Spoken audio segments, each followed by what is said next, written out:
Daily. Taste the Daily. எந்த நிதியும் தமிழ்நாட்டுக்கு தர முடியாதுன்னு சொல்ற வந்து உரிமை அவர்களுக்கு கிடையாது. ஏன்னா இது ஒரு ஜனநாயக நாடு, மாநிலங்களுக்கு உரிமை இட்ஸ் ஸ்டில் ஃபெடரல் ஸ்டேட். அதனால அவங்க தான் அடிக்கடி கோஆபரேட்டிவ் ஃபெடரலிசம் அப்படிங்கிறாங்க. ஒன்றிய அரசாங்கம் வந்து கோஆபரேட்டே பண்ணாம அப்புறம் வந்து ஃபெடரலிசம் இருக்கிறதுக்கான வாய்ப்புகள் கிடையாது. ஒன்றை புரிந்து கொள்ள வேண்டும், தமிழ்நாட்டு மக்களுடைய போர் குணம் எந்த அளவுக்கு குறைந்து விடவில்லை.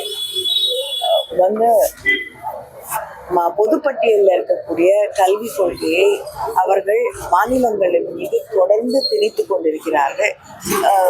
எல்லா வரியும் வந்து ஜிஎஸ்டி வழியாக வசூல் செய்து கொண்டு தமிழ்நாட்டிற்கு எந்த நிதியும் தர முடியாது, நாங்கள் சொல்லக்கூடிய அத்தனை விஷயங்களையும் நீங்கள் ஏற்றுக்கொள்ள வேண்டும் என்று அவர்கள் வலியுறுத்தி தொடர்ந்து இந்த நிர்பந்தங்களை, இந்த திணிப்புகளை நம் மீது செய்து கொண்டிருந்தார்கள் என்றால் அதன் விளைவுகள் மிக மோசமாக இருக்கும் என்பதை எல்லோரும் எதிர்ப்போம். அதனாலதான் நான் சொல்றேன், தமிழ்நாடு அரசை பார்க்க வேண்டாம்னா தமிழ்நாடு அரசு மக்களால் தேர்ந்தெடுக்கப்பட்டது என்பதை வந்து எடப்பாடி பழனிசாமி அவர்கள் புரிந்து கொள்ள வேண்டும். அதுவும் வந்து முதலமைச்சர் அவர்கள் தமிழக மக்களின் குரலாகத்தான் அதைத்தான் பிரதிபலித்தார். பாதகம் செய்பவரை கண்டால் நாம் பயம் கொள்ளலாகாது பாப்பா, மோதி மிதித்து விடு பாப்பா, அவர் முகத்தில் உமிழ்ந்து விடு பாப்பா.